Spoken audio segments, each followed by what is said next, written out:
अस्सलाम वालेकुम दोस्तों, तुसीं वेख रहे हो मेरा पंजाब टीवी ते मैं तुहाडा मेज़बान मोहम्मद लतीफ़ खरल। दोस्तों सब तो पहले अपने चैनल करो सब्सक्राइब और नाल ही बेल आइकन करो प्रेस ताकि साडी हर नवीं और बेहतरीन वीडियो का नोटिफिकेशन सब तो पहले तुहाडे वीरां तक पहुंचे ताकि आसानी मेरे वीर वीडियो देख सकन। सब तो पहले दोस्तों रोजाना तराजू तुहाडा वीर तुहाडे वास्ते माशाअल्लाह पहलन चोटी उस दी वीडियो लैके हाजिर है। इंशाअल्लाह उम्मीद करांगे वीरां साडी अज दी वीडियो पसंद आवेगी और इंशाअल्लाह जी मझ वीरां दिखावांगे वो भी पसंद आएगी। लोकेशन साडी तहसील आरीवाला, जिला पाकपुर शरीफ। आरीवाला तकरीबन 18 तो 20 किलोमीटर के फासले से इस टाइम मौजूद हाँ। छोटी वीरां दिखाने बाकी गल्लां जिहड़ियां करांगे मालकां नाल, गारंटियां और तसल्लियां लांगे मालकां तो जनाब कराओ तसल्लियां जी। दोस्तों मुकम्मल छोटी का पुट्ठा वीरां दे सामने कैमरे की नज़र है माशाअल्लाह वीर देख सकते हैं। मुकम्मल इसका कद काठ हर एक चीज़ भरावां दे सामने माशाअल्लाह फुल बरीक चोटी नस्ल जात वाली एक हड्डी दे विच बिल्कुल बरीक धागे रंग पूछल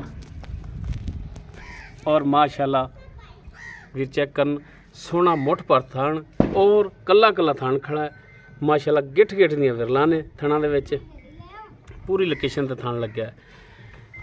बाकी पहला सुबह सोना है किन्ने दिन लैगी ये सारियां गल्लां होणगियां मालकां नाल। माशाअल्लाह वीर देख सकदे ने छोटी दा मुकम्मल कद काठ थोड़ी कोली हर एक चीज़ वीरां दे सामने माशाअल्लाह। पैरां दी बिल्कुल साफ सुथरी चोटी और बरीक कूंज रंगी तौण बिल्कुल पहलन झोटी वेख लो जी माशाअल्लाह सील साओ हमें बाहर चोई रखन लो जी। ए सलियां ने जिहड़ियां वीरां दे सामने मत्थे ते चंद वाल सफेद काली सैखां छोटा छोटा सिंह छोटी बूथी दे विच माशाअल्लाह छोटी वक्खी दे विच नस्ल जात वाली चोटी है बेनसली नहीं है माशाअल्लाह। जिहड़ा तोहफा लियांदा वीरां वास्ते लिबास जिवें पिछे इवें लिबास अगे इंदा जा रहा है और मजीद चोटी आली कढ़िया ज बाहर इंशाअल्लाह होर बनेगी।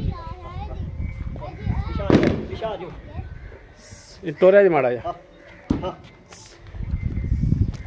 टुरन फिरन कैमरे की नज़र वीरां दे सामने वीर तसल्ली कर सकते हैं माशाअल्लाह। आज टाइम बिल्कुल 16 ने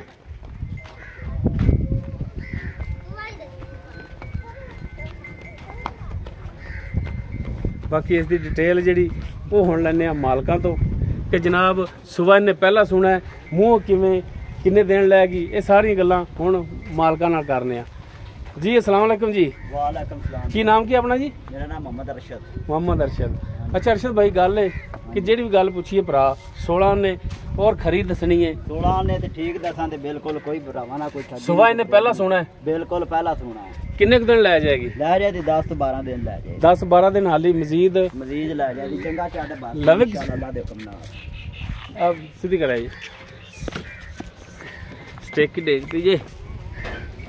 अच्छा 10 तो 12 दिन लै जाएगी हाली सुमन दे विच। हां ठीक हो गया।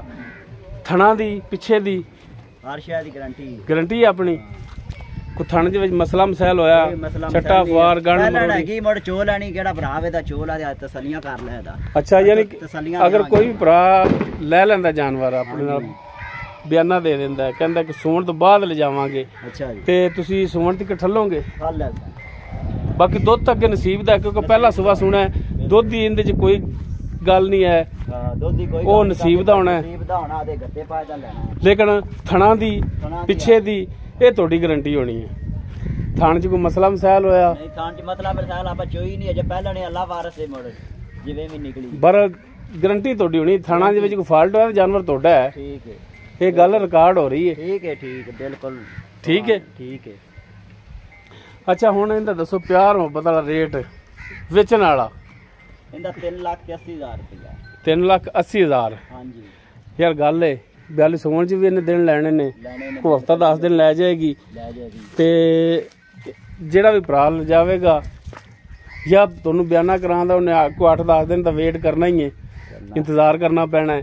जांदा दुध तो नहीं पी लेना तो कोई मेहरबानी करो तो इहदे विच शफकत होर करो करांगे कोई भरा ते मंगे दा तां उहदे नाल प्यार मुहब्बत करो। असीं भी आए खड़े कोई साढ़े आए दी दीद करो 70,000 रुपया 370 370। हाँ जी। अगर कोई भरा अपने को आ गया तो उहदे नाल शफकत मेहरबानी कर लांगे कोई प्यार मुहब्बत थोड़ा बहुत करना हो जाएगा। ठीक होगा जी। दोस्तों पहला सुबह सुना है मुँह किवें बड़ा मुँह पूरी है। पहला सुबह सुना है मुँह पूरी है ਔਰ ਸੂਣ ਦੇ ਵਿੱਚ ਹਫਤਾ ਲੈ ਜਾਵੇ, 8 ਦਿਨ ਲੈ ਜਾਵੇ ਜਾਂ 10 ਦਿਨ ਲੈ ਜਾਵੇ, ਜਾਂ ਇੱਕ ਦਿਨ ਪਹਿਲੇ ਵੀ ਸੂ ਸਕਦੀ ਏ, 1-2 ਦਿਨ ਲੇਟ ਵੀ ਕਰ ਸਕਦੀ ਏ। ਬਾਕੀ ਥਣਾ ਦੀ ਪਿੱਛੇ ਦੀ ਇਹ ਹੋਵੇਗੀ ਮਾਲਕਾਂ ਦੀ ਗਰੰਟੀ। ਡਿਮਾਂਡ ਇਸ ਦੀ 380 ਵੀ ਨਹੀਂ, 3,70,000 ਹੈ। ਬਾਕੀ ਇਨਸ਼ਾਅੱਲਾ ਇਹਦੇ ਵਿੱਚ ਵੀ ਥੋੜੀ ਬਹੁਤ ਪਿਆਰ ਮੁਹੱਬਤ ਮਜ਼ੀਦ ਹੋਵੇਗੀ। ਅਗਰ ਕਿਸੇ ਵੀਰ ਦੇ ਝੋਟੀ ਪਸੰਦ ਆ ਜਾਂਦੀ ਹੈ ਉਹ ਵੀਰ ਨੰਬਰ ਤੇ ਰਾਬਤਾ ਕਰ ਸਕਦਾ ਹੈ 0321 57 29 251 WhatsApp और कॉल नंबर है। वीडियो अगर वीर पसंद आवे लाइक शेयर और कमेंट सैक्शन च अपनी बेहतरीन राय नाल आगाह सानू जरूर करा जे। इस दे नाल अपने मेज़बान मुहम्मद लतीफ़ खरलू देवो इजाज़त। इंशाअल्लाह मिलांगे एक नवी और बेहतरीन वीडियो नाल। अल्लाह हाफिज़।